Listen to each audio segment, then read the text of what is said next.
our most humble obeisances unto the Hare unto your divine Krishna. authority. Thank you, Srila Gurudev.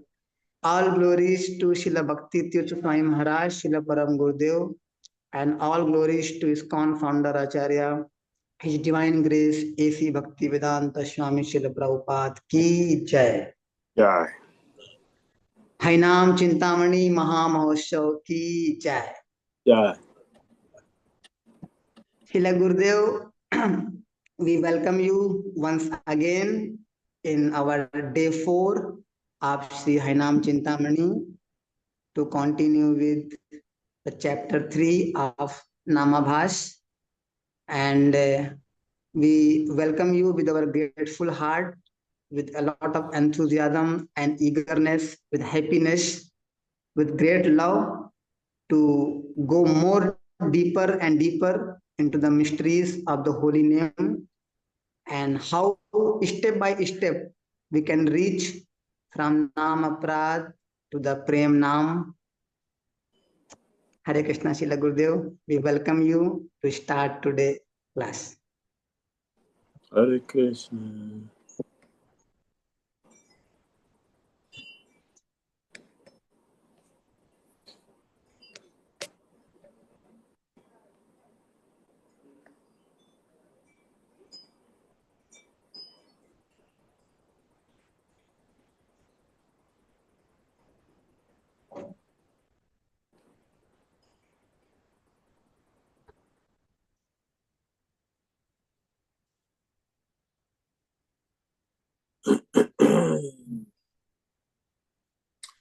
Namo Vishnu Padaya Krishna Pristaya Bhutale Simati Danta Swami Nityanamane Namaste Saraswati Devi Gaura Vani Pacharani Nirvisesa Samyavadi Pastatya Desatari Om Jnana Timirandasya Jnanandjana Salakaya Chakshuramitanjena Tashmai Sri Gurave Namaha Sri Chaitanya Manobhishtam Sthapitam Jena Bhutale Swayam Rupa Katamahim Padati Swapadantikam Vandeham Sri Gurun Sri Yuttapadakamam Sri Gurun Vaishnavamscha Sri Rupam Sagrajatam Sahagana Raghunathan Vitam Sajivam Sadhuitam Savadutam Harijana Sahitam Krishna Chaitanya Devam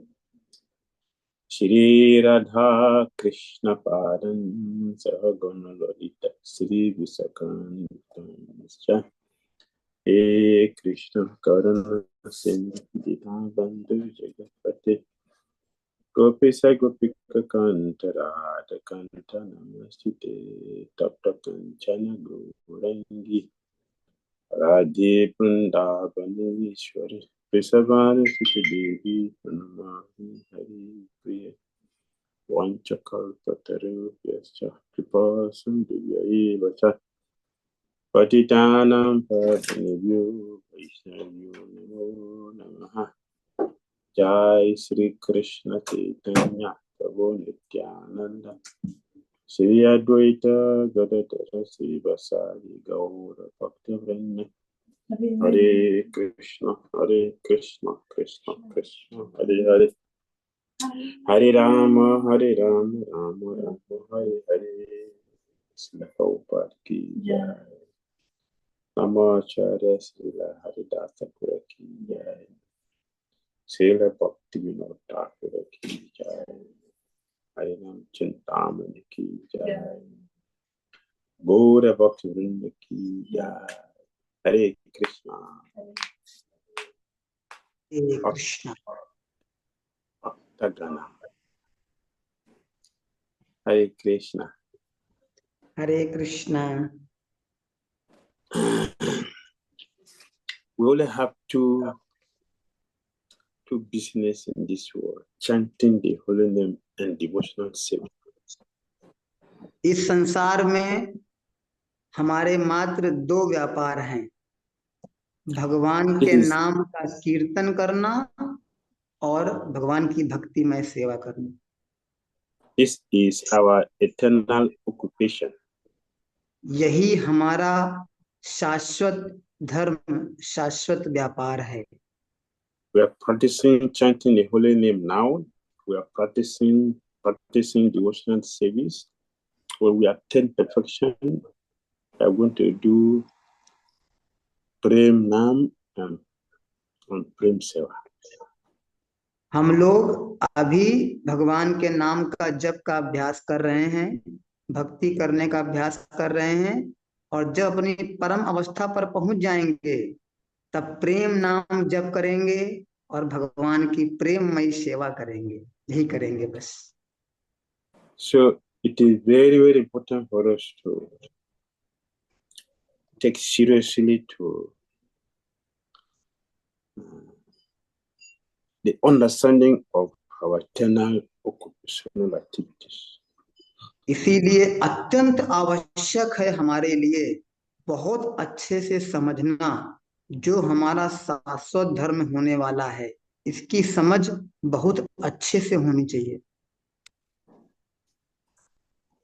We have been chanting Hare Krishna mantra and we have been doing devotional service. And at the same time, we also notice that the result is not as we are expecting. हम लोग बहुत दिनों से भगवान के नाम का जप कर रहे हैं, भगवान की भक्तिमय सेवा कर रहे हैं, लेकिन जो फल हमको प्राप्त होना चाहिए था वह हमारी अपेक्षा के अनुरूप हमें प्राप्त नहीं हो पा रहा है। Therefore, our acharyas have explained all our difficulties and they have also given all the solution to all our challenges. इसीलिए हमारे आचार्यों ने बहुत विस्तृत रूप से समझाया है कौन कौन सी चुनौतियां हमारे सामने आएंगी और उन सारी चुनौतियों का क्या क्या हल है, कैसे वो खत्म होगी, इन सब के बारे में विस्तृत से जानकारी हमारे आचार्यों ने दी है।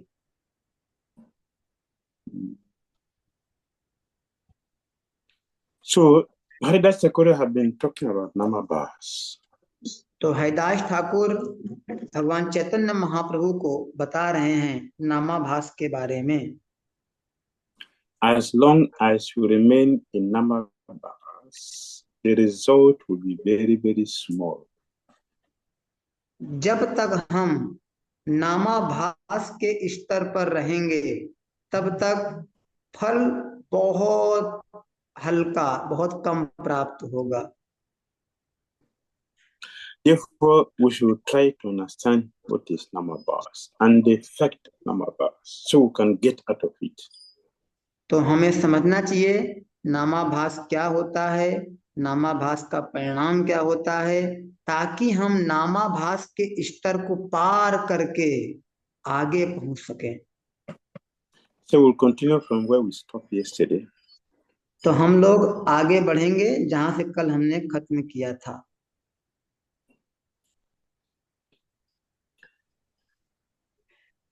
Is it Srila Gurudev effect of Namabhas? You're going to start or if Srila Gurudev, are you going to start from effects of Namabhas or before that Sambandha or after that?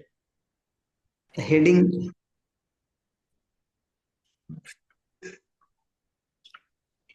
Yes. Yesterday we were talking about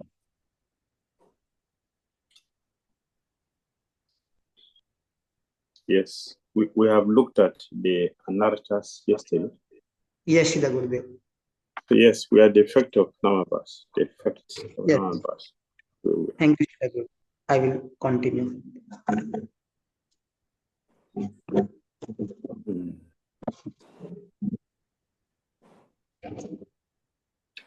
Yes, we'll still little thing about Namabhas. Then we'll look at how Namabhas is also significant. We'll look at the remaining small thing. Then we'll look at even Namabhas, what you can achieve from Namabhas. And it will help us understand Prem Nam. Yes, Srila Gurudev. तो अभी हम लोग ये भी जानेंगे कि नामाभास भी कितना महान होता है, नामाभास का प्रभाव क्या होगा, उसका परिणाम क्या होगा, और तब जाकर हम समझेंगे कि नामाभास से परे प्रेम नाम जप से क्या प्राप्त होता है। तो हम लोग सब कुछ जानने का प्रयास करेंगे हर स्तर पे, ताकि हम अपने आप को समझ सकें हम कहाँ पर हैं और कहाँ से कहाँ जाना है। We discussed Tattva Brahma yesterday. We look हमने at कल Tattva. देखा तत्व विभ्रमा, We talk about Asat Krishna.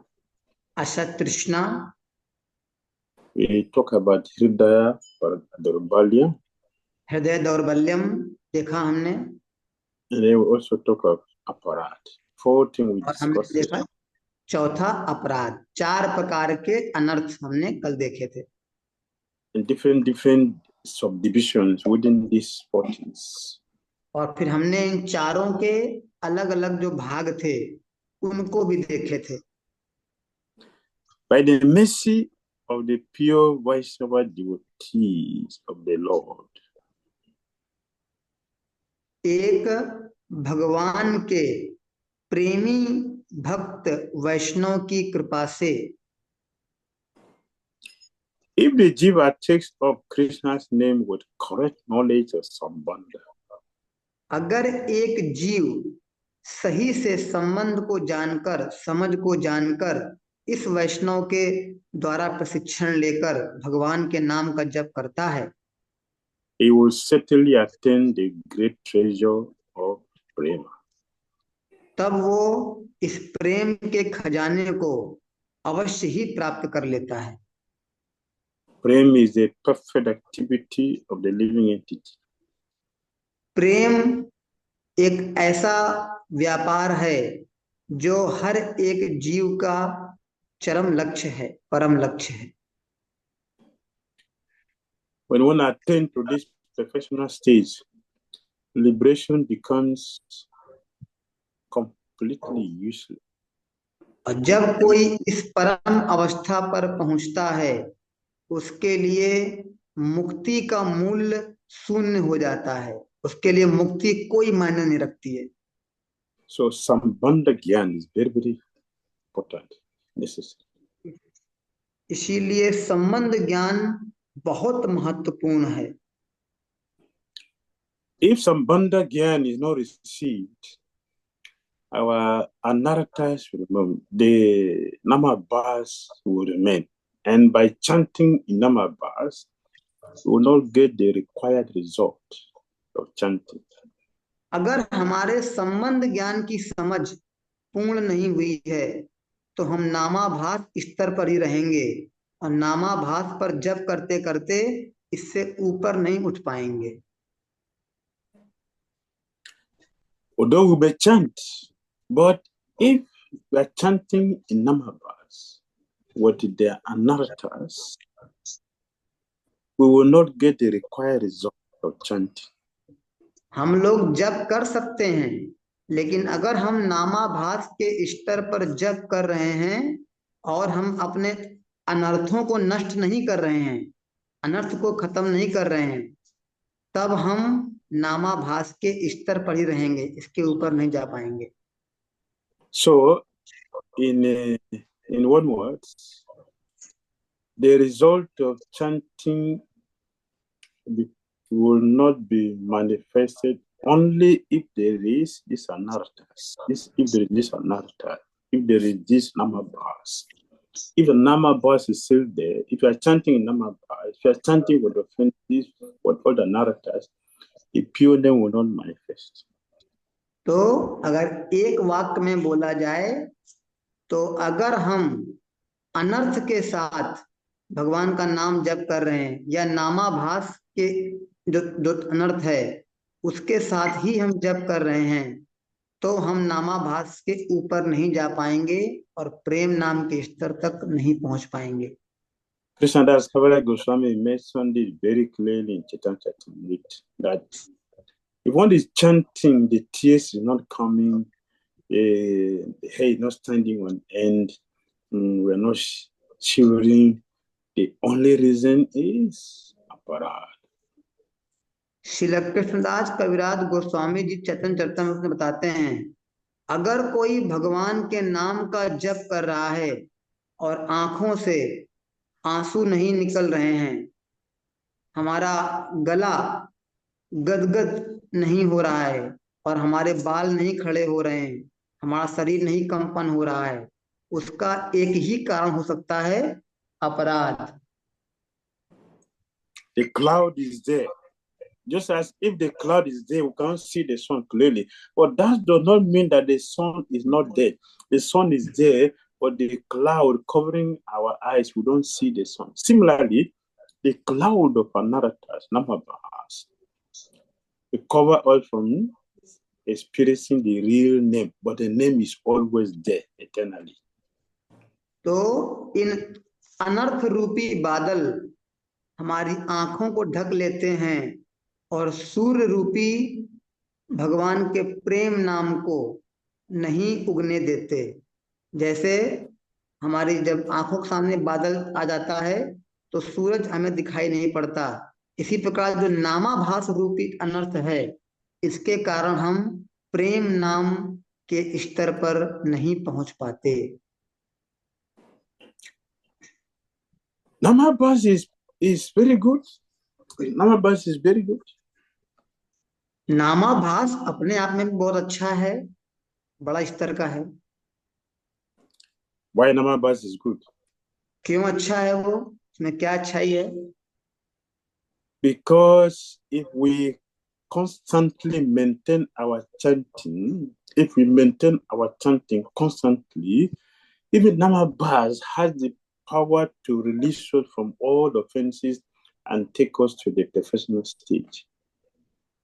अगर हम निरंतर जप करते रहें, हमेशा प्रतिदिन निरंतर जप करते रहें, तो नामाभाव जप में भी इतनी शक्ति है कि वो हमें परम स्थिति तक पहुंचा सकता है। So Haridas Thakura said, even chanting in the Namabhas stage is considered to be very auspicious. यहां तक कि नामाभास के स्तर का जप भी बहुत शुभ होता है। It is considered the chief of pious activities. और यह सारे पुण्य कर्मों में सबसे महान होगा। For by accumulation of Namabhas activity, one eventually gains faith to accept devotional service properly. और जब यह नामाभास धीमे धीमे इकट्ठा होता रहता है, तब एक जप कर्ता में इतनी श्रद्धा आ जाती है कि वह शुद्ध भक्ति के स्तर तक पहुंच सकता है। Namabhas is considered higher than the activities of yoga. नामाभास योग के स्तर से भी महान है। Sacrifice, जो यज्ञ है उससे भी महान है। Varna ashram rules, वर्ण आश्रम के जो नियम है उससे भी महान है। austerities, तपस्या से भी महान है। because it will lead to the path of pure bhakti. क्योंकि नामाभास शुद्ध भक्ति प्रदान कर सकता है। In other words, Namabhas is shorter. Namabhas is shorter to prem bhakti than yoga. Yoga would take a longer time. तो इसका अर्थ क्या हुआ है कि अगर हम योग अभ्यास करेंगे तो अधिक समय लगेगा, लेकिन नामाभास पर जप करेंगे तो कम समय लगेगा प्रेम भक्ति तक पहुंचने का। ये महान है नामाभास। Yoga, you may succeed, you may not succeed. But Namabhas, if we maintain it, it will surely give us prema in the future. योग अभ्यास करने से पक्का नहीं है कि हमको प्रेम भक्ति मिलेगी कि नहीं मिलेगी, लेकिन अगर हम नामाभास को बनाए रखें, लगातार उसके स्तर पर रहें और आगे बढ़ते रहें, तो हमें जरूर प्रेम भक्ति प्राप्त हो जाएगी नामाभास से ही। The processes of yoga,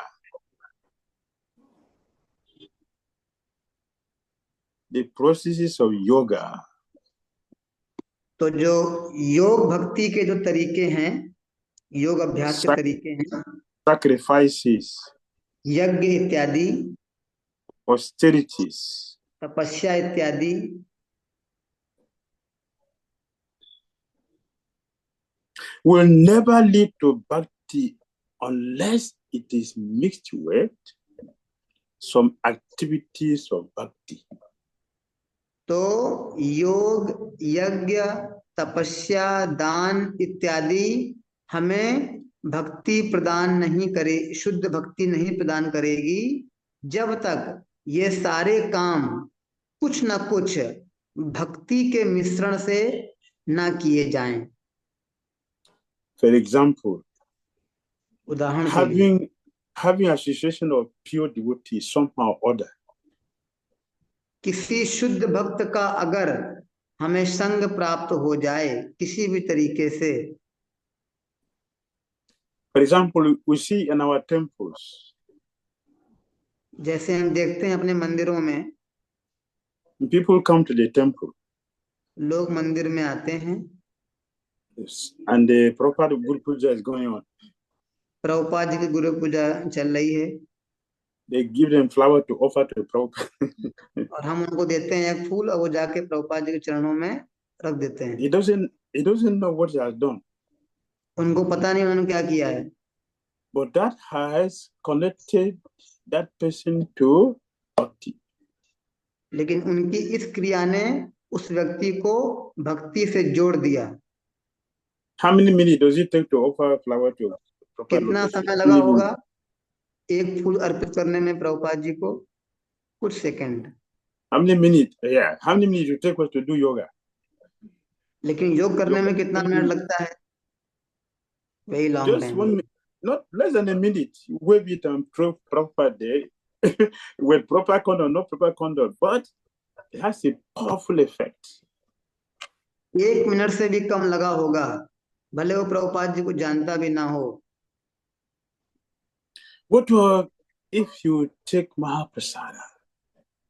और फिर क्या कहना है कि अगर आपने महाप्रसाद खा लिया, or you're very fortunate to look at Radha Madhava, Radha Shama. और अगर आपका अत्यंत सौभाग्य है कि आपने श्री राधा माधव जी को और श्री राधा श्याम सुंदर के दर्शन कर लिए, or hear the holy name being chanted, और या फिर आपने भगवान के पवित्र नामों का कीर्तन सुन लिया, won't become automatically promoted. तुरंत व्यक्ति का स्तर महान स्तर तक पहुंच जाएगा। Yes, the effect of chanting in Namabhas. What do we gain by that? The effect of chanting in Namabhas. तो अब हम देखते हैं नामाभास का प्रभाव क्या होता है, उससे हमको क्या प्राप्त होता है नामाभास से। By chanting in Namabhas, all sinful effects are destroyed and one can attain liberation from material world. भगवान नामाभास का जप करने से सारे पाप कर्म खत्म हो जाते हैं और वह भक्ति में प्रवेश कर लेता है। All the effects of Kali Yuga are overcome. कलयुग के सारे बुरे प्रभाव खत्म हो जाते हैं नामाभास से। By chanting Namabhas, all anxiety will go and peace can be obtained. सारी चिंताएं, सारी समस्याएं खत्म हो जाती हैं और परम शांति प्राप्त कर सकता है एक भक्त। Evil influences of ghosts, demons, spirits, and unfavorable planet are also nullified. भूत प्रेत के बुरे प्रभाव, आसुरिक प्रवृत्तियां के प्रभाव, बुरे प्रभाव, ग्रह नक्षत्र के बुरे प्रभाव, सब के सब शून्य हो जाते हैं नामाभास से। Even the resident of hellish planet can achieve liberation by chanting Namabhas. यहाँ तक कि नरक में रहने वाले लोगों को भी मुक्ति प्राप्त हो सकती है नामाभास का जप करके। Namabhas destroy the effect of sinful activities already committed. That is prarabdha karma. Namabhas can destroy it. नामाभास प्रारब्ध का नाश कर देता है, सारे पाप कर्मों के प्रभाव को नाश कर देता है नामाभास। So Haridas Sakura authoritatively said that Namabhas is even more powerful than the Vedas and all holy places. और हरिदास ठाकुर जी बहुत ही गंभीरता पूर्वक बोलते हैं कि नामाभास ज्यादा शक्तिशाली है वेदों के पढ़ने से या तीर्थ यात्रा करने से। Namabhas surpasses all the materialistic pious activities of karma kanda. जितने भी कर्म कांड के गुण होते हैं, कार्य होते हैं, इन सब को पार कर देता है नामाभास। How many yogis have seen Vishnu, Super Soul? How many yogis? How many yogis Gurudev? Yes, how many yogis have seen Super Soul? हाँ, कितने योगी होते हैं जो तपस्या करके परमात्मा का दर्शन कर पाते हैं? How long did it take Ajamila to see Vishnu? How many minutes?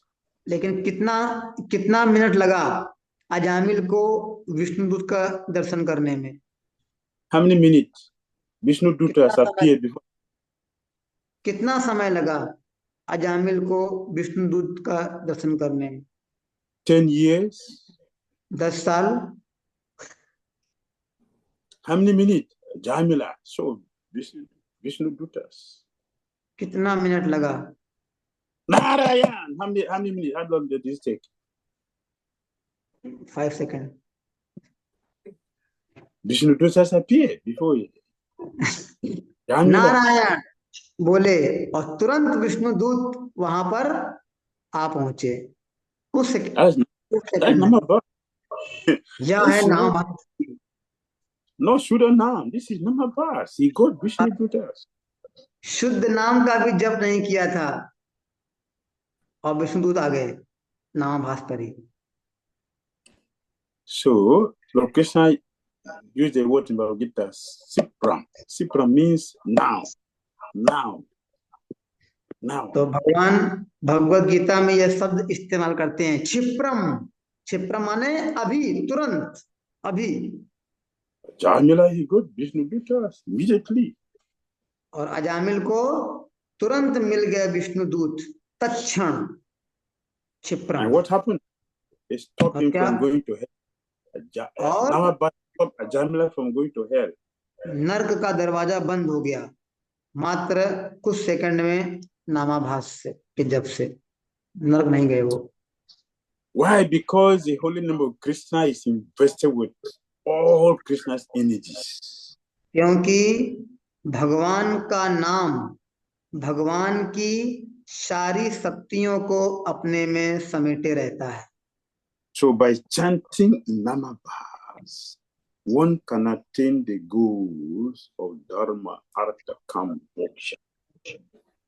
तो नामाभास के स्तर पर जप करने से कोई व्यक्ति धर्म, अर्थ, काम, मोक्ष के लक्ष्य को प्राप्त कर सकता है। One can get material happiness. भौतिक सुख किसी को प्राप्त हो सकता है। Therefore, it is the resort for all helpless souls in this world. Even Namabhas is a resort for all helpless souls. इसीलिए जितने असहाय लोग हैं उन सब का आश्रय है नामाभास का जप। Ajamila went even to close to Vaikuntha. Namabhas can take one to very close to Vaikuntha. और अजामिल को बहुत वैकुंठ के बहुत पास पहुंच गए वो नामाभास के जप से। So chanting the holy name of Krishna is the only recommended process for all living beings in this world. तो इस प्रकार भगवान के नाम का जप का प्रावधान है इस युग में सबसे शक्तिशाली। Namabhas has 4 divisions. Namabhas, 4 divisions. और नामाभास के 4 भाग हैं. You will see it also in the 6th canto of Srimad Bhagavatam, chapter 2, text 14. Text 14. Yes. Shrimad Canto 6, Bhagavatam की chapter 2, text 14. ये शिला गुरुदेव. स्कंद 6 अध्याय 2 श्लोक संख्या 14. Srila Bhaktivinoda Thakur also explained it in Jaiva Dharma. और शिला भक्ति विनोद ठाकुर जी ने जैव धर्म में भी इसका विवरण दिया है. This will be chapter 22, Jaiva Dharma. जैव धर्म के अध्याय शायद अध्याय 22 में. There's Srila Bhaktivinoda Thakur is talking about the holy name. वहां शिला भक्ति विनोद ठाकुर जी बता रहे हैं भगवान के नाम के बारे में. Namabhas as unintentional pious activity may be classified into 4 types. 4. तो नामाभास का जो जप है उसको 4 प्रकार से बांटा गया है.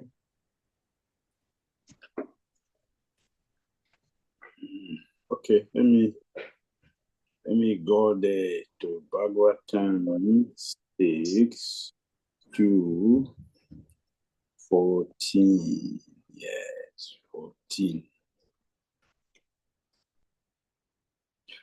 So yes, one is Sanketa. Sanketa. तो पहला है सांकेतम, Parihasa. दूसरा है परिहास्यम, Stobha. स्तोभा, And Hela. Hella, Hella. In 6 to 14, Sukadeva Goswami said, Sanketyam parihashamba stobham helanam evava vaikuntanama grahanam asisaghaharam vidu. One who chants the holy name of the Lord is immediately freed from the reactions of unlimited sins, even if he chants indirectly to indicate something else, jokingly, for musical entertainment, or even neglectfully. This is accepted by all the revealed or the learned scholars of the scriptures. सांकेत्यम परिहास्यम वा स्तोभम हेलनम एव वा वैकुंठ नाम ग्रहणम अशेष अगहरम विदुः. जो व्यक्ति पवित्र भगवान नाम का कीर्तन करता है उसे तुरंत अनगिनत पापों के फलों से मुक्त कर दिया जाता है, भले ही उसने यह कीर्तन अप्रत्यक्ष रूप से कुछ अन्य संकेत करने के लिए किया हो, परिहास में किया हो, संगीतमय मनोरंजन के लिए किया हो अथवा उपेक्षा भाव से ही क्यों ना किया हो. इसे शास्त्रों में पारंगत सभी विद्वान पंडित स्वीकार करते हैं. This is not a license for us to chant in Namabhas. लेकिन इसका अर्थ यह नहीं है कि हम नामाभास के स्तर पर ही जप करते रहें इसको समझ के. But this is a glorification of the power of the holy name. लेकिन यह भगवान के नाम की शक्ति की महिमा का गुणगान हो रहा है. It is an encouragement for us to take the shelter of the holy name in all respect, in any situation, in any condition of life. और यह एक प्रोत्साहन है कि हमें भगवान के नाम का आश्रय जीवन की हर परिस्थिति में हर समय लेना चाहिए. इसलिए यह बताया जा रहा है कितना महान है. If the goal is too long, you may be discouraged. But if there is a short-term goals, be encouraged. अगर लक्ष्य बहुत दूर होगा तो शायद हमारा उत्साह कम हो जाए, लेकिन अगर हमें दिखता है कि लक्ष्य बहुत पास में है, यह करने से मिल जाएगा, तो हमारा प्रोत्साहन बना रहेगा. When they think, oh, how many laps are you going to take me to chant pure name? Oh, no, this is not for me. Forget it. कोई बोल सकता है कि अरे अरे बहुत जन्म लग जाएंगे शुद्ध नाम जप करने में, तो हटाओ छोड़ दो, बहुत समय लगेगा, नहीं हो पाएगा हमसे। But if we know that, oh, even at my stage, I can say chant down. Oh, come on. Okay, let me do. This is Namabas. लेकिन अगर हमको यह पता लग जाए कि नहीं, हम अपने स्तर पर भी जहां हम हैं, यहाँ से भी हम इस स्तर पर बहुत जल्दी से पहुंच सकते हैं, तो हम बोलेंगे ठीक है, हम प्रयास करते हैं नामाभास तक पहुंचने का। Okay, let us look at these 4 Namabas. What is the अब explanation? 4 प्रकार के नामाभास को देखते हैं।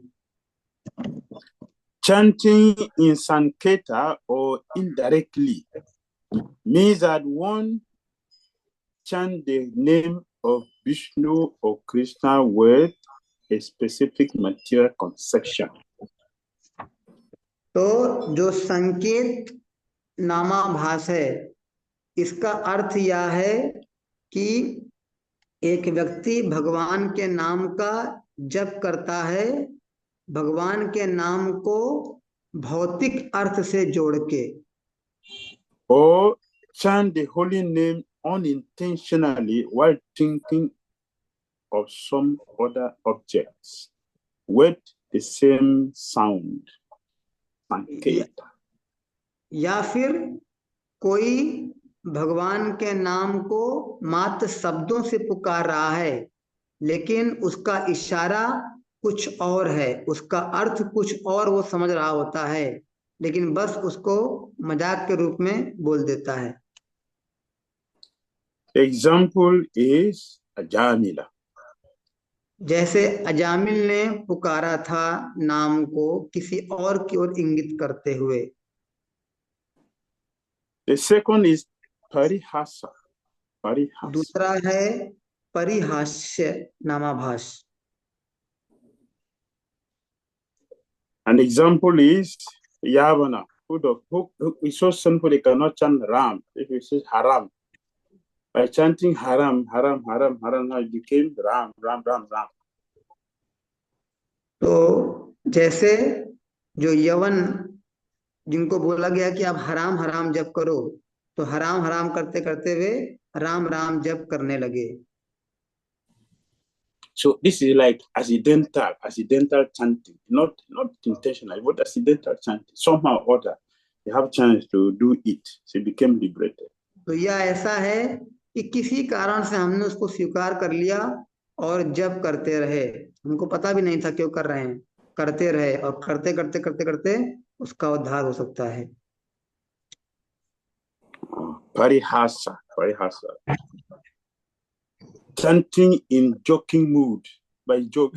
See the Hare Krishna people say, see them, see the Hare Krishna people, see Hare Krishna, see the way they look. That is कभी कभी मजाक में लोग बोलते हैं, देखो ये हरे कृष्णा वाले आ गए, हरे कृष्णा भक्त आ गए, देखो इनको हरे कृष्णा वालों को। तो ऐसे वो मजाक में उनका मजाक उड़ाते हुए कोई बोलेगा, यह भी एक प्रकार का नामाभास हो सकता है। Also, the Chankazi the Chankazi men who imitated the holy names, they also got affected by chanting the holy names. तो इस प्रकार हम देखते हैं चांद काजी की लीला में कैसे वो उसकी नकल कर रहे थे भगवान के नाम की, और उसके कारण वे खुद भी उसका जप करने लगे। Example of Parihasa is Jarasandha. और इसका उदाहरण दिया गया है परिहास नामाभास का Jarasandh. Alternate the name in Stoba or derision. No, nothing specific. और Sishopa is example for Toba.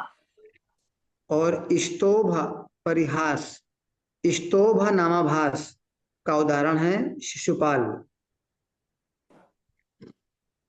And uttering the name in hella or disregard, no respect, without attention, also brings benefit. और अपमान पूर्वक या बिना सावधानी पूर्वक भगवान के नाम का जप किसी ने किया हो, वह हेलनम नामाभास है।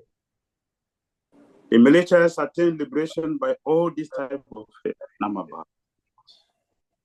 और मलेच्छ लोगों ने इस प्रकार से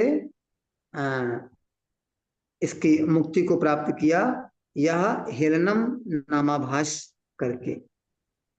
So chanting by coincidence, chanting by jest, by derision, or by disregard, neglect,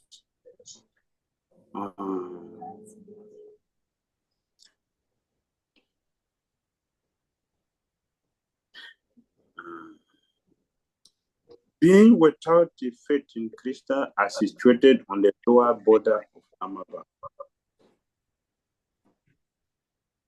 तो इस प्रकार का जो जप है, परिहास में किया गया हो, किसी को संकेत करके किया गया हो, अपमान करके किया गया हो, अवमानना करके किया गया हो, बिना श्रद्धा के किया गया हो, ये सब नामाभास की कैटेगरी में आएगा।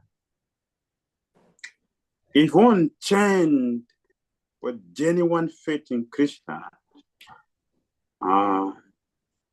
and taking the shelter of the holy name while still in another state present, that stage is called Shraddha. There is some faith, but it's not pure, but the faith, some faith is there. That is called Shraddha Namabhas. और श्रद्धा नामाभास वो है जहां पर कोई भगवान के नाम का जप श्रद्धा से करता है, लेकिन अभी भी वो उच्च स्तर पर नहीं है, उसमें अनर्थ हैं, इसे बोलते हैं श्रद्धा नामाभास।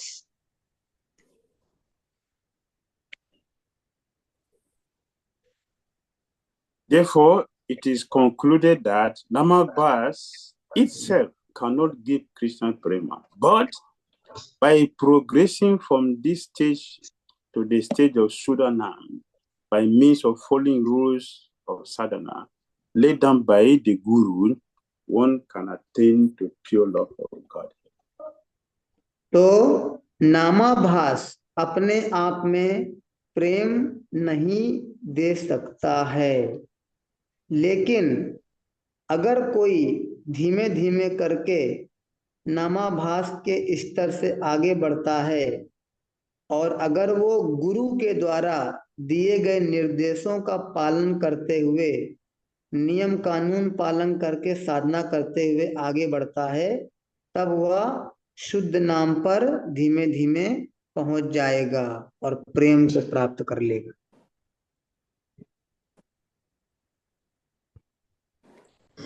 Namabhas is also good if we are very careful not to make any offense while we are still on this stage. We should be very careful not to make offense.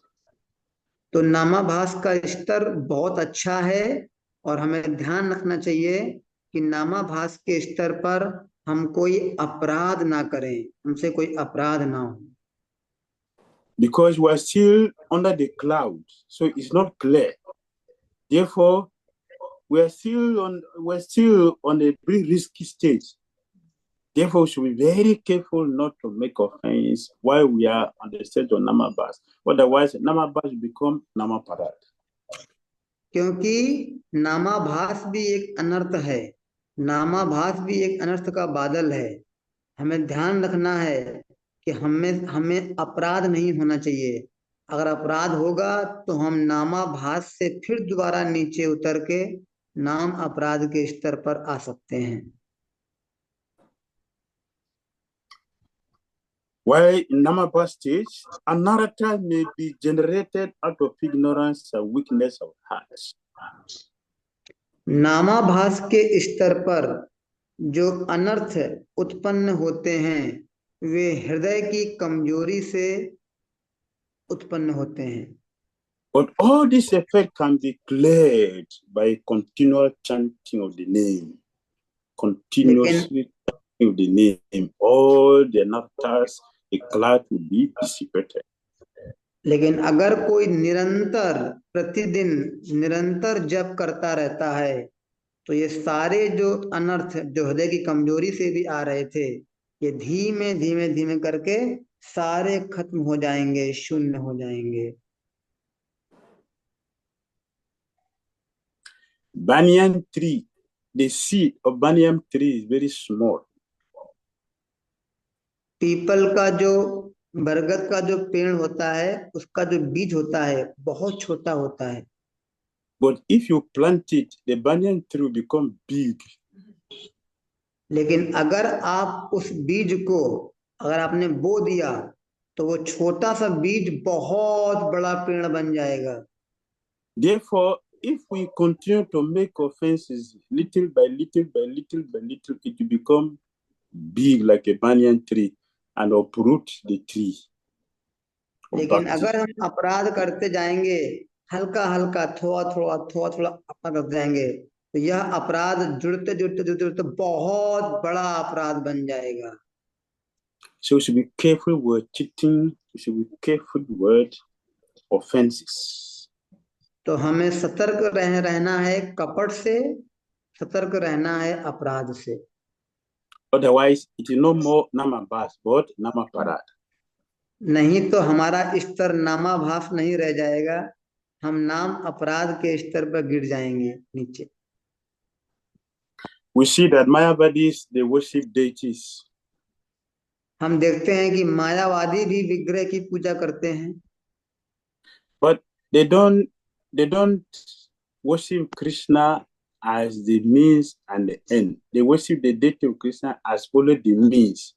After attainment of pure or liberation, deity is finished. No name, no lila, no qualities. लेकिन मायावादी लोग भगवान कृष्ण की पूजा करके भगवान कृष्ण को नहीं पाना चाहते, वे मात्र भगवान कृष्ण की पूजा करते हैं और बाद में सब शून्य है। उनके लिए भगवान का कोई गुण नहीं है, कोई रूप नहीं है, कोई लीला नहीं है, कुछ नहीं है, सब शून्य है। Therefore, we should also carefully avoid them. तो इसीलिए हमको सतर्कता पूर्वक उनका भी संग नहीं करना चाहिए। We should also be very, very careful with the bhakti and mukti. Bhakti और हमको बहुत ही सतर्क होना चाहिए, ध्यान देना चाहिए भुक्ति और मुक्ति, इन दोनों चीजों से भी बहुत ही सजग रहना चाहिए। And accept the position of being a servant of Krishna with obedience, with obedience. और हमें भगवान कृष्ण का दासत्व स्वीकार करना चाहिए, बहुत ही आज्ञाकारी दास के रूप में आज्ञा पालन। When this mentality, one can constantly chant the holy name and tears will come to his eyes. The mercy inherent in the name will come and his true nature, Prema Bhakti, will also become manifest. और जब इस प्रकार की भावना से जप किया जाएगा तब लगातार आंखों से अश्रुओं की धारा बहेगी और एक भक्त शुद्ध प्रेम के स्तर पर पहुंच जाएगा। In summary, one who is at the stage of Namabhas does not accept the Mayavadi philosophy. तो जो नामाभास के स्तर पर है, अगर इसका संक्षेप में बताया जाए तो वो मायावाद दर्शन का खंडन करता है, उसे स्वीकार नहीं करता। Nor is his heart contaminated or weakened by its influence. और उसका हृदय प्रभावित नहीं होता है इस दर्शन के प्रभाव से। The full glory of the sun is not visible when covered by cloud, but when the clouds are removed, the sun shines in full glory. सूर्य का पूरा असर प्रकाशित नहीं होता है जब तक बादल होता है, लेकिन जब बादल हट जाता है सूर्य की पूरी रोशनी हमारे जीवन में प्रकाशित हो जाती है। Just in this manner, when a person receives knowledge of the actual nature of the name by the mercy of the Guru, तो इस प्रकार जब कोई भक्त गुरु की कृपा से भगवान की नाम की असली कृपा को प्राप्त कर लेता है, when the ignorance and anarthas causing anamabhas are dissipated by sambandha gyan, और जब इस संबंध ज्ञान से नामाभास रूपी अनर्थ नष्ट हो जाता है,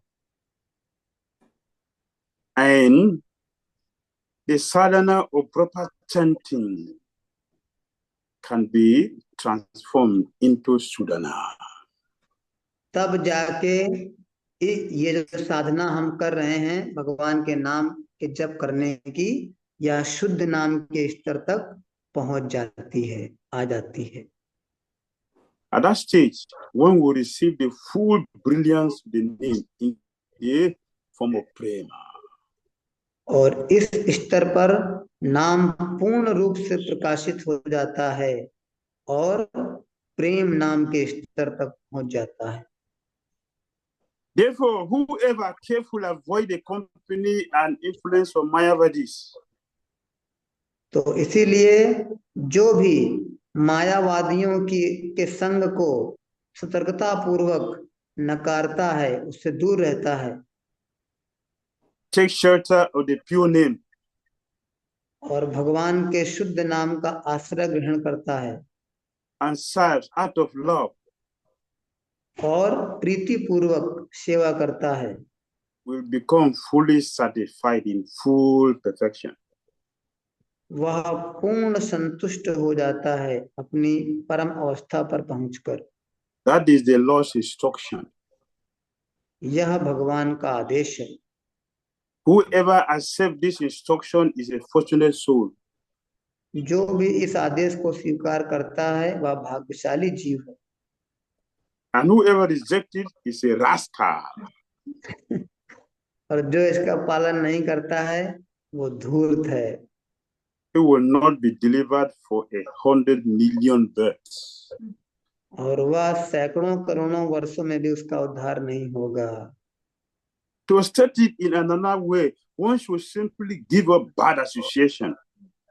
तो अन्य शब्दों में कहा जा सकता है कि असत्संग को त्यागना है And take shelter of the Chaitanya's lotus feet. और भगवान चैतन्य महाप्रभु के चरण कमलों को स्वीकारना है। Other than Mahaprabhu's lotus feet,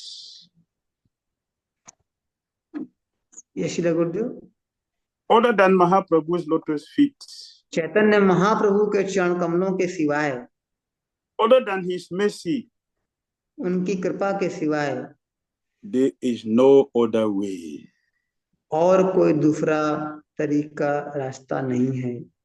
Thus, Haridas Sakura conclude this explanation of Namabhas. इस प्रकार हरिदास ठाकुर जी अपने इस नामाभास को अंत में बताते हैं। One who takes shelter at the two lotus feet of Haridas Sakura will sing incessantly his glorification of the name entitled Harinam Chintamani. जो हरिदास ठाकुर के दो चरणों का आश्रय ग्रहण करता है वह लगातार बिना रुके भगवान के नाम का जप करेगा और पूर्ण संतुष्टि जीवन में प्राप्त करेगा। Everybody should repeat.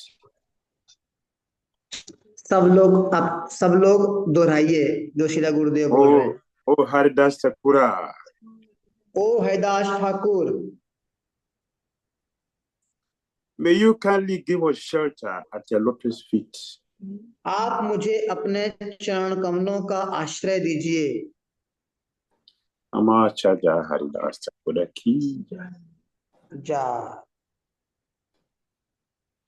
comments? किसी का कोई टिप्पणी या प्रश्न? Devotees can raise their hand and ask question if any. The first question was Srila Gurudev asked by, I think so, Dayarupa Shama Devi Mataji, and then Brahmani and Krishna. Hare Krishna Maharaj, please accept my humble obeisances. Maharaj, my question is, what is bad association? Like, there are some devotees who are very neophyte stage and they have many material attachments. So, if we speak to them and associate with them, then it is also a bad association, because with that association we will also get attached. Or I want to know deeply what is bad association. Like, not speaking to material people and not associating with that, I understand. But in devotees also there is some there is attachment. So if we speak to them, then also we are polluted. Then also we are in the bad association. This was my question, Maharaj. Hare Krishna. दयारूपा Shyama देवी माता जी का प्रश्न है शिला गुरुदेव से कि असत संग की क्या परिभाषा है आपकी नजर में? हम देखते हैं कि जो बाहर के भौतिक जन हैं, भक्त नहीं है, उनको तो हम समझ सकते हैं, लेकिन कभी कभी हम देखते हैं भक्तों के जीवन में भी जो खासकर नौसिखिया भक्त हैं और जिनको बहुत भौतिक आसक्ति है उनके जीवन में, तो क्या उनके संग को भी हम असत संग मानेंगे? आपकी नजर में क्या उत्तर होगा? In every association, there are two things. Every association, two things are there. हर एक संग में हम दो चीजें पाते हैं, Either we are giving or we are taking. हम कोई भी संग करते हैं या तो हम उससे कुछ ले रहे हैं या उसको कुछ दे रहे हैं, दो चीजें होती हैं। Therefore, we should check, are we giving or we are taking? If we are taking, then it is if you are taking from materialistic people, then we'll be contaminated. If we are giving, then we are pure. तो हमें अपने आप को देखना होगा कि क्या हम ले रहे हैं कि दे रहे हैं। अगर कोई भौतिकतावादी व्यक्ति है या उसका संग अच्छा नहीं है, तो क्या उससे हम अगर ले रहे हैं तो ये गलत होगा, अगर दे रहे हैं इसका मतलब हम शुद्ध हैं, कोई समस्या नहीं। So we check our consciousness. Am I giving them Krishna consciousness or I'm taking their own materialistic consciousness? Now I'm thinking like them. I'm appreciating their sinful life. So we should check and see what is going on in our consciousness in every association.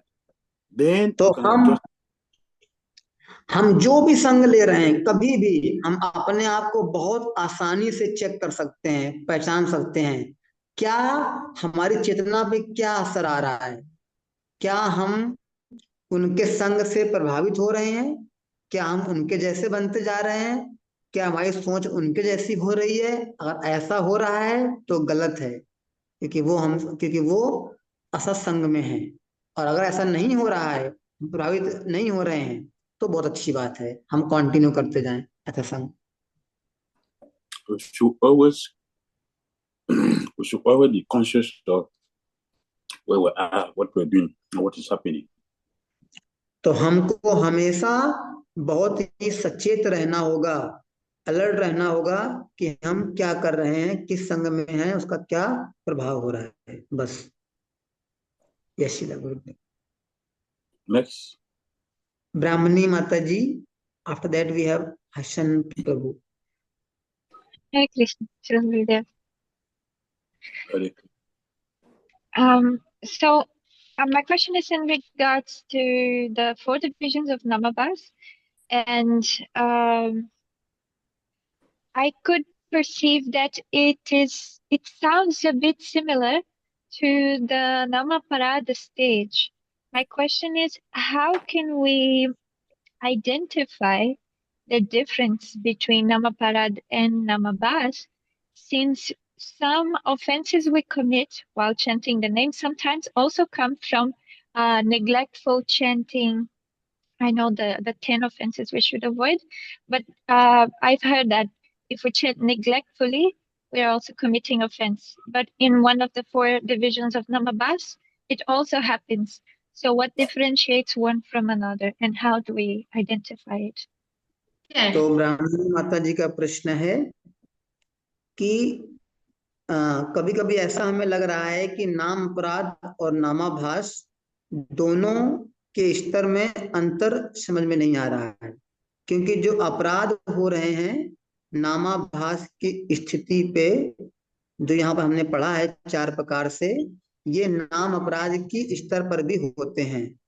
तो वह सूक्ष्म अंतर क्या है, हम कैसे समझें नामा अपराध और नामाभास की दोनों के स्तर क्या होता है? Yes. Inattentive chanting is an offense. असावधानी पूर्वक जप करना एक अपराध होता है। And it is also namabas. और असावधानी पूर्वक जप करना ये एक प्रकार का नामाभास भी है, हमने देखा। So the difference is that because I see the difference between the two is that in namabas we are not making offenses like Ajaimala chanting, but in namaparad we are intentionally doing. So that's the difference. तो अंतर क्या है कि नामाभास के स्तर पर असावधानी पूर्वक जप करके भी हम अपराध नहीं कर रहे होते हैं, जैसे अजामिल जी ने किया था। उन्होंने कोई अपराध नहीं किया था, लेकिन नाम अपराध के स्तर पर हमसे अपराध हो रहे होते हैं। I'm going to chant 64 rounds tomorrow. So today I'll break one principle, and tomorrow I'll chant 64 rounds. I'll go and bet in Ganga for 7 days. So I will counteract my decision. That is Namaparad. हम कल 64 माला जप कर लेंगे, तो आज हम कोई गंदा काम भी कर सकते हैं, कोई समस्या नहीं है। अगले 7 दिन तक गंगा में भी नहा लेंगे। इस प्रकार की मानसिकता नाम अपराध कहलाएगी। I will arrange for Aswamedha Jagya to counteract killing a Brahmana or taking my guru's wife. I'll go and do Aswamedha Jagya and I'll counteract it. That is now Namaparad. तो मैं अश्वमेध यज्ञ का आयोजन कर लूंगा और मैं ब्राह्मण की हत्या कर सकता हूँ, या मैं अपने गुरु की पत्नी का अपहरण कर सकता हूँ, और इस प्रकार वो पाप खत्म हो जाएगा। इस प्रकार की मानसिकता नामा अपराध के स्तर पर आएगी। Namabas, I don't have all this intention in mind, but it just chanted somehow or other, just chanted. Like, I'm afraid, just calling my son to come and protect me. I'm not doing offensive to chant or counteract it, but it has happened, and I'm helplessly calling. That is Namabas. तो नामाभास का स्तर क्या है कि जैसे मुझे बहुत डर लग रहा है और मैंने अपने बच्चे का नाम पुकारा और बस हमने वो किया डर के कारण, तो यह नामाभास होगा, क्योंकि इसमें कोई अपराध की भावना नहीं है। Alright, next. ठीक है, Lalit Hasan Prabhu ji, after Hasan Prabhu, Lalit Prabhu and Manisha Mehta ji.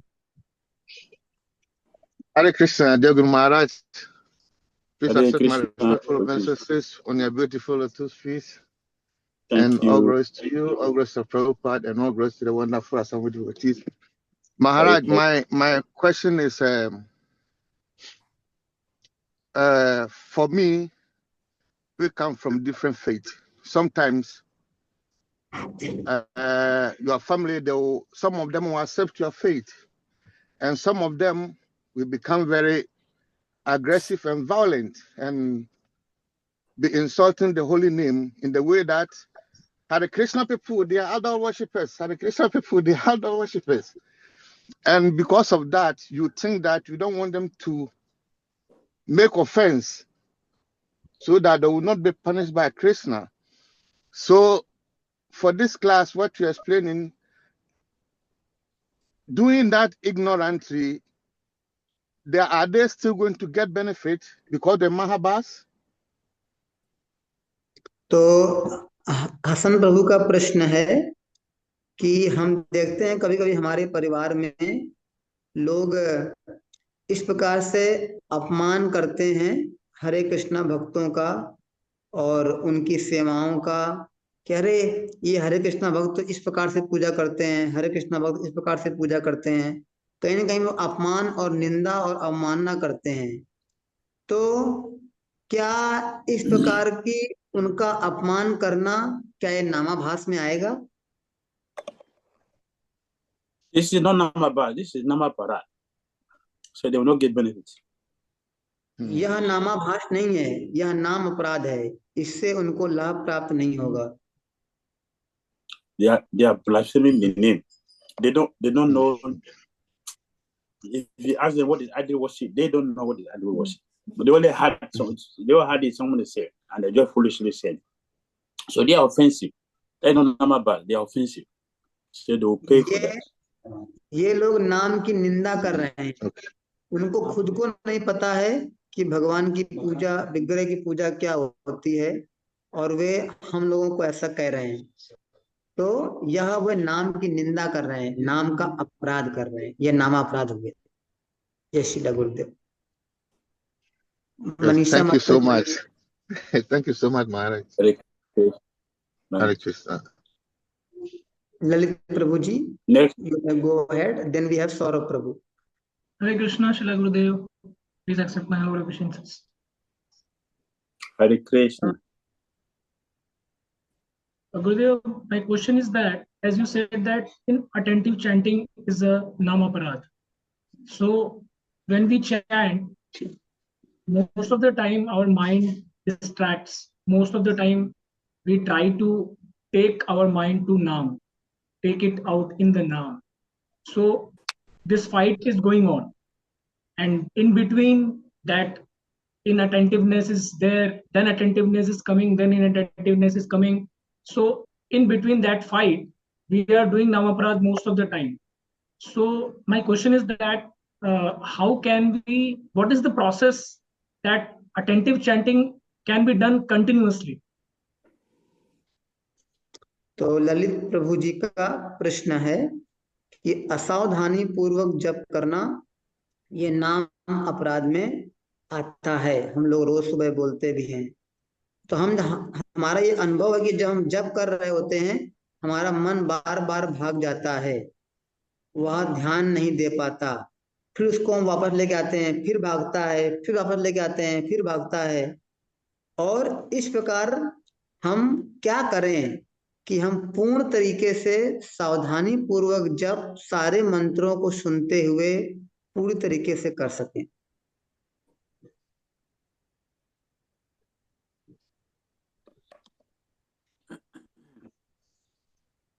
Padma Purana recommended to counteract inattentive chanting. We should chant continuously and chant more than 60 rounds. If we continue to chant, keep chanting, continue to chant, and try to control the mind, then the name will rise above the offenses and destroy it completely from the root and give us the holy name, the pure name. Padma Purana में बोला गया है कि अगर हम लगातार जप करते रहें, 16 माला से भी ज्यादा जप करें, तो लगातार जप करते करते भगवान का नाम की शक्ति से सारे अपराधों को जड़ से नष्ट कर देगा।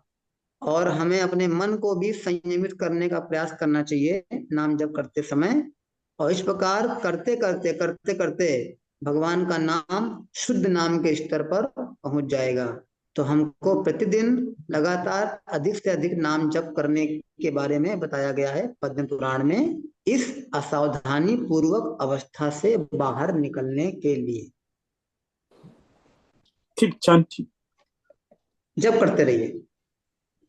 Chant more than 16. 16 माला से ज्यादा जप करिए।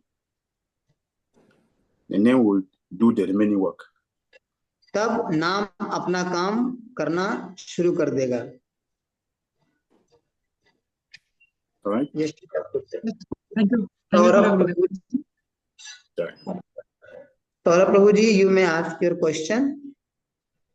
And then we have Matsya Prabhu ji after that. Hare Krishna Maharaj, Dandavat Pranam. Thank you.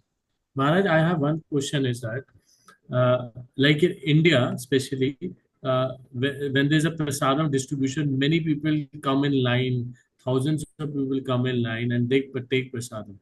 But we do not see any much change in them. Prasadam has a potency, but they are not able to take that potency, and including me also, that I am not able to take that potency. So, Maharaj, what should we do so that what bhav or what inner feeling we should have so that we can get the mercy of the God through prasadam? तो सौरभ प्रभु जी का प्रश्न है कि हम खासकर भारत में देखते हैं जहाँ प्रसाद बांटते हैं, हजारों हजारों सैकड़ों लोग लाइन लगा के प्रसाद लेते हैं, लेकिन हम बहुत ज्यादा अंतर उनके जीवन में नहीं देख पा रहे हैं, अपने जीवन में भी नहीं देख पा रहे हैं। हम लोग भी बहुत दिन से प्रसाद खा रहे हैं। क्या मन स्थिति, क्या प्रक्रिया होनी चाहिए जिसके कारण हम भी अपने जीवन में प्रसाद के द्वारा भगवान की इस शक्ति का अनुभव कर सकें?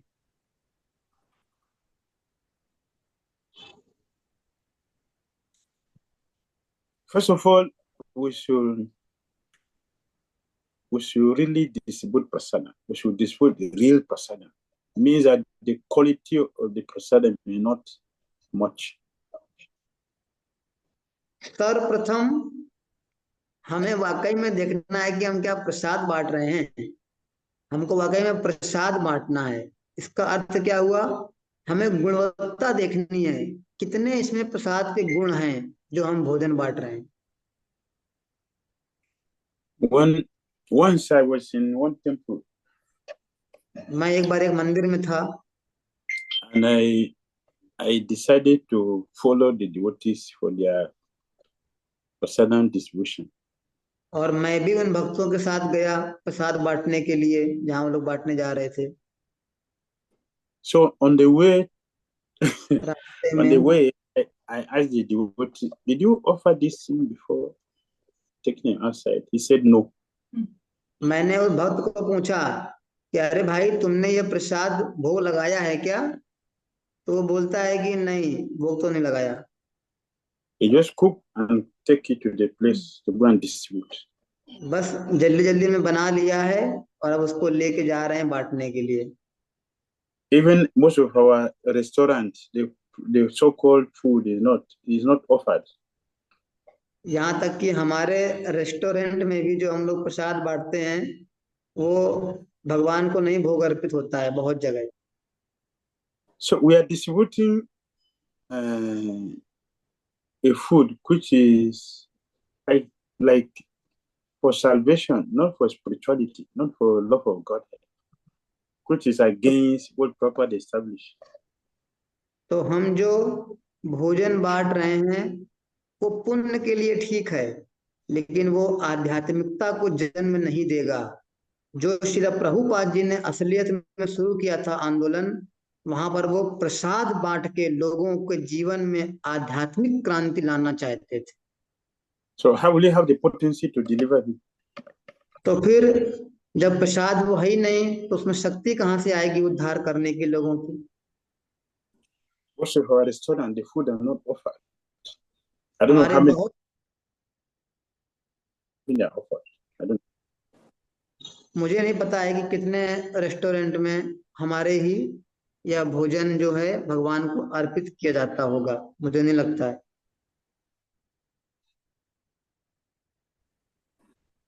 Other thing is that while they are cooking, they are talking prajalpa, completely nonsense, lofty things, envious things. Discussion goes on. So all those things they are cooking, how will they deliver people? When it is not prasadam. Prasadam is cooked in pure consciousness. Chaitanya Mahaprabhu repeatedly said, if you take this prasadam, you develop your love for Godhead. If you take this prasadam, you develop your love for Godhead.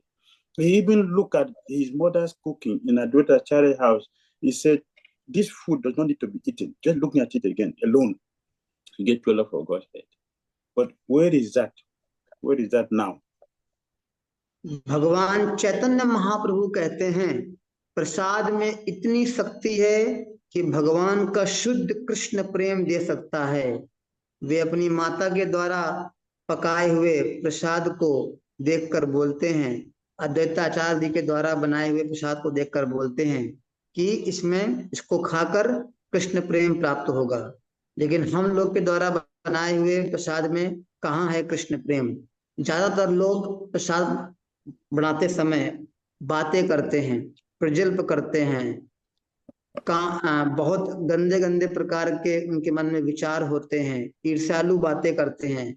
इन सब प्रकार की भावनाएं उस प्रसाद, उस भोग में आती हैं, तो शक्ति कहाँ से आएगी बदलने की? We have changed so many things and we shouldn't be surprised why the effect is not strong. हम लोगों ने बहुत कुछ बदलाव कर दिया है, इसीलिए हमें आश्चर्य नहीं होना चाहिए कि अब हमारे जीवन में परिवर्तन क्यों नहीं आ रहा है। Srila Prabhupada changed the world. They take prasadam, and the people took prasadam and became devotees. Srila Prabhupada ji ने पूरे विश्व में परिवर्तन ला दिया। मात्र प्रसाद ले लो, प्रसाद खा लो, प्रसाद ग्रहण कर लो। लोगों ने प्रसाद लिया और उनके जीवन में क्रांति आई और परिवर्तन आया। Now we are cooking something else. अब हम लोग प्रसाद नहीं कुछ और पका रहे हैं। Let us distribute the prasadam and you see the effects. तो अगर हम असली प्रसाद को बांटेंगे, आप इसके प्रभाव को देख पाएंगे। All right. Thank you, Srila Gurudev. Hare Krishna. We have 2 more questions, Srila Gurudev. Yes, let's take it and quickly go. Yes, Srila Gurudev. Masya Prabhu. After that, we have Tangi Mataji. Hare Krishna, dear Gurudev. Thank you so much for the wonderful class. Please accept my most humble, respectful obeisances into your lotus feet. My question is, I heard from a senior devotee that a devotee that is chanting Namabhasa very, very sincerely, sometimes due to the influence of other Vaishnavas, he may chant the pure name sometimes. So is that correct? तो प्रभु मश्य प्रभु जी का प्रश्न है कि अगर हमने एक senior भक्त से सुना है कि अगर हम नामा भाव जप कर रहे हैं, ऐसा कभी कभी होता है कि एक किसी महान वैष्णव के संग में कभी कभी हम शुद्ध नाम भी जप कर लेते हैं। ऐसा क्या, ये बात क्या सही है? That is ignorance. यह पूर्ण अविद्या है, Tomorrow you अज्ञानता are है। pure, today you are pure devotee, tomorrow you are conditioned soul. आज आप शुद्ध भक्त हैं और कल आप बदल गए, कल आप नौसिखिया भक्त बन गए। ऐसा कैसे हो सकता है? Today, Sudanam, tomorrow, Namabhas. आज शुद्ध नाम जप कर लिया और कल फिर पहुंच गया नामाभास पर। ऐसा नहीं सकता। Another day, Namaparad. और फिर अगले दिन नामाभास से आगे नामापराध पर। That is not considered pure. फिर वो शुद्ध नाम नहीं था। What is pure cannot be contaminated. अगर कुछ शुद्ध है तो वह कभी भी दोबारा अशुद्ध नहीं हो सकता। Yes, last question. Yes, अंतिम प्रश्न रत्नांगी राधा माता जी. Hare Krishna, Srila Gurudev. Please accept my humble obeisances unto your divine lotus feet. Hare Krishna. Srila Gurudev, you told 4 type of namabhas: Sanket, Parihasyam, Stobh and Hela. So you gave example of Ajamil that I understood, and Malecha also I got. And Stobh is telling Shishupal, so when he's abusing Krishna, that I'm thinking like that. So I want to confirm with you. And I didn't understand about Jarasandh, how it is Parihasyam like. तो माता जी का प्रश्न है कि आपने 4 प्रकार के नामाभास का वर्णन किया, सांकेतम, परिहास्यम, स्तोभम एंड हिरणम.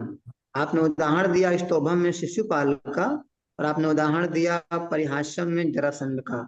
तो वो जानना चाहती हैं कि किस प्रकार से जरासंध ने परिहास नामाभास किया और किस प्रकार शिशुपाल ने स्तोभ नामाभास किया. Parihasa means joking. Joking. परिहास का मतलब मजाक करना, मजाक Jarasandha उड़ाना. is joking. तो जरासंध ने joke. मजाक उड़ाया था भगवान का. And Shishupal, yeah, Shishupal is offensive, but he has connection with Krishna. Therefore, his offensive become meaningful because it has to do with Krishna. और शिशुपाल ने बहुत अपराध किए थे, लेकिन क्योंकि वे नाम ले रहा था अपराध पूर्वक, इस प्रकार से वह नामाभास में आया. His envious cannot be worse, but because when he has connection with Krishna, it becomes a different. वो बहुत ईर्ष्यालु था, वैसे ईर्ष्या की कोई जगह नहीं है, लेकिन क्योंकि भगवान से उसका संबंध था उस ईर्ष्या का, इसीलिए वो नामाभास के रूप में गिना जाता है. So I understood, Gurudev. So Jarasandh was joking with like Krishna's name, like that he was. Okay. And Yes. yeah, and this then Shraddha Krishna, Namabhas. Yeah, sure. Arjun is a small boy. Krishna, you Krishna, you know where you come from. Just Krishna, just you always start killing your uncle and a waterfish. That's all you can do. You gotta say, Bhimsena, yes, my equal. Let's fight. तो वह इस प्रकार अवहेलना कर रहा था, अपमान कर रहा था भगवान का कि अरे अर्जुन छोटा बच्चा है ये तो, और ये कृष्ण मुझे पता है कृष्ण के बारे में, ये क्या करता रहा है, वहां गांव में खेला करता था. तो इस प्रकार से वे भगवान और अर्जुन की निंदा कर रहा था. फिर बोलता है भीमा, हाँ ठीक है, भीम से मैं लड़ाई करूंगा, ये थोड़ा ठीक है. इस प्रकार से Nitai Gora Haribo, Haribo, Haribo, Nitai Gora Haribo. जय Harinam Chintan ki jai, Gora Bhakta Vrinda ki jai,